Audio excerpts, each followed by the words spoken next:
Christy Jones took her kids to Hightown Beach, but the woman didn't even expect that during the family beach walk, they'd find a dead body.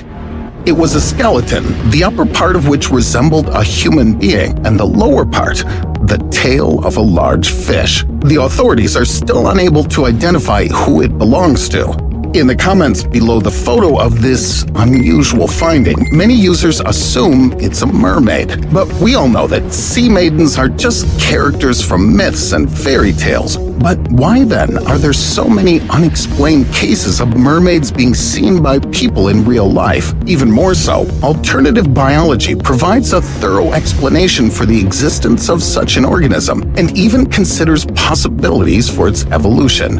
In this video, you'll find out, are videos with sea maidens just a setup? Where are the genitals on a mermaid's body? And most importantly, are mermaids related to human evolution?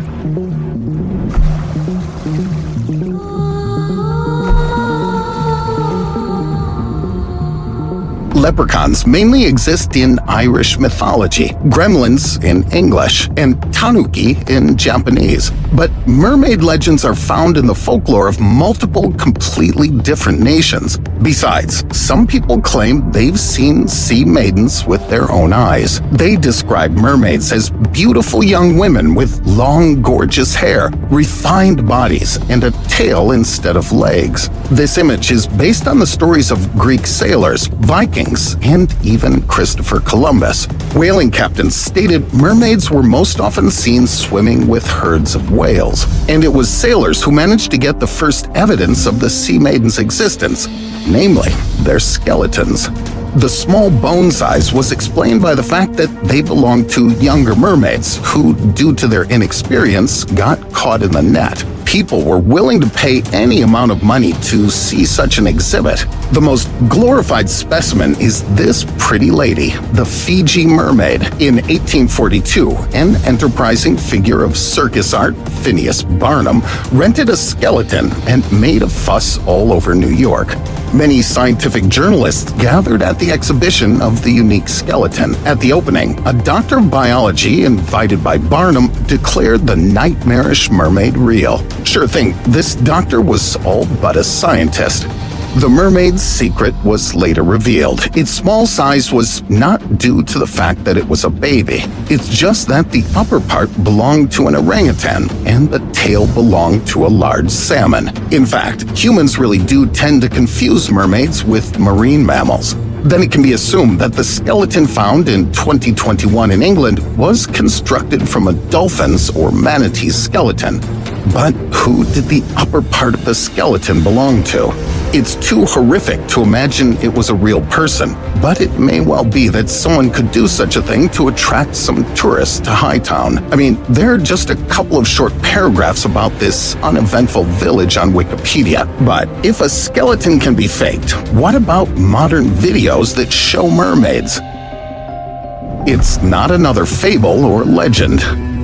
The video I'll show you now was taken on a fishing boat. A very strange catch got trapped in the net. A creature with a human-like webbed hand was wriggling wildly, trying to escape, but the rope broke and the nets went down. And this video was taken by a group of scientists conducting seabed research using a human-occupied submersible. Suddenly, a creature never seen before accidentally hit the glass. We can clearly see its webbed five-fingered limb, which resembles the one we saw in the previous video. But in this case, the creature's face got caught on camera as well.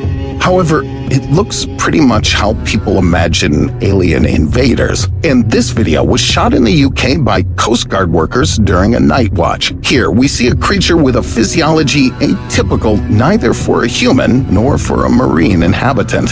The reason is that the gadgetization of our time has two sides to the coin. One provides us with the opportunity to capture amazing phenomena on video, but the second one doesn't rule out that these videos are nothing but good editing. But if we assume that these images are real, there's only one conclusion we can draw. If mermaids do exist, they really closely resemble people, and this hypothesis has some scientific grounds. The essence of fairy tale creatures is that their superpowers can be explained by nothing but magic. Why doesn't a dragon catch fire from the inside if there's a flame in it? It's unexplainable how the Gorgon got along with the snakes on her head. But there are assumptions about what mermaids look like and how they function.